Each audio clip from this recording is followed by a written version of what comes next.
নমস্কার, আমি তমালিকা চলে এসেছি আরও একটা ভিডিও নিয়ে। আর আজকের ভিডিওটা আমি করছি ক্যানভাসের ওপরে একটা পেন্টিং। তার জন্য আমি একটা বড় ক্যানভাস নিয়ে নিয়েছি আর নিয়ে নিয়েছি অ্যাক্রিলিক কালার। আর সেগুলোকে প্লেটের ওপরে ঢেলে নিচ্ছি আর শুরু করে দেব পেন্টিং করা। আর ততক্ষণে আমি পেন্সিল দিয়ে স্কেচটা করে নিয়েছি। ওটা আর তোমাদেরকে দেখাইনি, কারণ স্কেচটা দেখাতে গেলে ভিডিওটা অনেক বড় হয়ে যেত। তো তোমরাও তোমাদের পছন্দ মতো ছবি এঁকে নিতে পারো। রিসেন্টলি ফেসবুক ঘাঁটতে ঘাঁটতে এই সুন্দর একটা ছবি আমি ফেসবুকে দেখতে পাই। খুব সম্ভবত সেখানে এটা কাগজের ওপরেই আঁকা ছিল। ছবিটা দেখে আমার ভীষণ ভালো লাগলো আর সেটাকেই সেভ করে রেখেছিলাম। তখনই প্ল্যান করেছিলাম এটাকে ক্যানভাসের ওপরে করব আর কিছুটা আমার মতো করে করব। তো সেইভাবেই কিছুটা আমার মতো করেই এটা করা শুরু করলাম। আমি এখানে একটা বড়বউ এঁকে নিয়েছি। এই ধরনের বড়বউ আঁকা ভিডিও আমি আগেও আমার চ্যানেলে দিয়েছি, আবারও দিচ্ছি। আমার এই ধরনের কাজ করতে খুবই ভালো লাগে।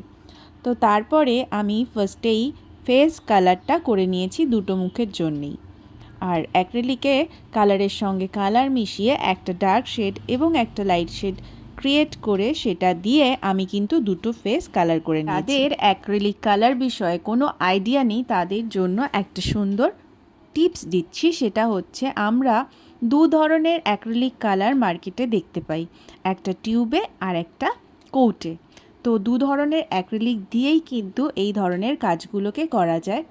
তবে এই ধরনের কাজগুলো বেশি ফুটে ওঠে কিন্তু যেগুলো কৌটে থাকে, মানে ফেব্রিকের মতো যে অ্যাক্রিলিকগুলো থাকে সেগুলোতে, এবং তাতে ছবিটা দেখতেও খুব ভালো লাগে। আর অ্যাক্রিলিক কালারটা ইউজ করার পর তারপরে কিন্তু একটা ভার্নিশ অবশ্যই ইউজ করতে হয়, না হলে কিন্তু ফাঙ্গাস লেগে যেতে পারে ছবিকে বেশি দিন টিকিয়ে রাখতে গেলে ভার্নিশটা অ্যাপ্লাই করে রাখাই ভালো, তাহলে ছবিটা অনেক দিন পর্যন্ত ভালো থাকে। এরপর আমি একটার পর একটা কালার দিয়ে পুরো কাজটাকে বেস কালার কমপ্লিট করে নিচ্ছি। আর কাজটা একটু অন্যরকমভাবে করার জন্য আমি কিন্তু এতে একটুখানি মিরর অ্যাড করব কাজটা শেষ করার পরে। তো মোটামুটিভাবে বেস কালারগুলো আমি একে একে কমপ্লিট করে নিচ্ছি।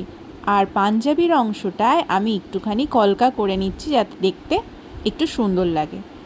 আর টুকটাক কিছু কাজ টোপরের দিকের অংশগুলোতে একটু কালার দিয়ে নিচ্ছি, হালকা একটা বেগুনি কালার প্যাস্টেল শেডের, সেটা আমি কিন্তু এখানে ইউজ করছি। আর মেয়েটার টুপরের জন্য একটা সুন্দর মিষ্টি বেবি পিঙ্ক কালার ইউজ করছি।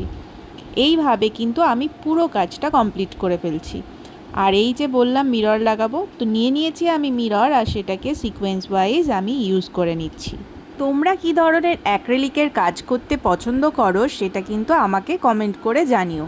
আর আমি একটু ইউনিক কাজ যেহেতু পছন্দ করি, তাই যে কোনো কাজের মধ্যে নিজের একটুখানি নিজস্বতা না থাকলে আমার ঠিক ভালো লাগে না। সে কারণে ফাইনালি আমি কিন্তু কাজটা করার পর কিছুটা মিরর অ্যাড করে নিয়েছি আমার মতো করে, এবং দেখো কাজটা কতটা সুন্দর লাগছে। আমার তো বেশ ভালো লেগেছে। তোমাদের কেমন লাগলো অবশ্যই কিন্তু কমেন্ট করে আমাকে জানাবে। আর পুরো লুকটা ছিল এই রকম। কাজটা ভালো লাগলে অবশ্যই আমার পেজটাকে সাবস্ক্রাইব করে দিও। দেখা হচ্ছে নতুন ভিডিওতে। এখনকার জন্য টাটা।